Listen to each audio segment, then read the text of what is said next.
అందరికీ నమస్కారం. పోయిన భాగంలో మనం లలితా త్రిశతి నామాలలోని 166వ నామం యొక్క అర్థాన్ని తెలుసుకున్నాం. ఈ భాగంలో 167వ నామం యొక్క అర్థాన్ని తెలుసుకుందాం. అస్మద్గురు దివ్య చరణారవిందాభ్యాం నమో నమః. అశేషజనమోహినీం అరుణమాల్యభూషాంబరాం జపాకుసుమభాసురాం జపవిధౌ స్మరేదంబికాం. శివాయ గురవే నమః.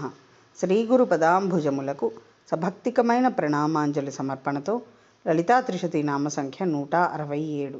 ఓం హరిత్పతి సమారాధ్యాయై నమః.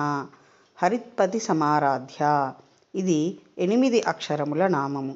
ఈ నామంతో మనము అమ్మవారికి సభక్తికముగా నమస్కరించుచున్నప్పుడు ఓం హరిత్పతి సమారాధ్యాయై నమః అని పలుకవలెను. హరిత్పతి సమారాధ్య, దిక్పాలకులైన ఇంద్రాది దేవతలచే విధి విహితముగా శ్రద్ధాభక్తి పురస్సరముగా ఆరాధించబడునది అని అర్థము.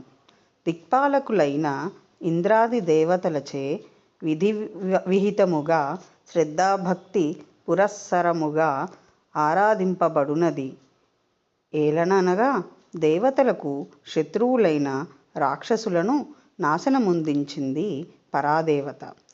దేవతాభీష్టములను నెరవేర్చును.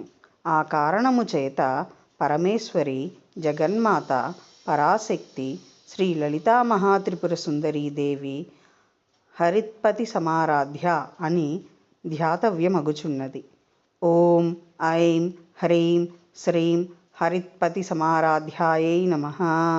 శివశక్తి రూపాయ నమః శివాయ. ఓం ఐం హ్రీం శ్రీం శ్రీమాత్రే నమః. సర్వం శ్రీ సద్గురు దివ్య చరణారవిందార్పణమస్తు.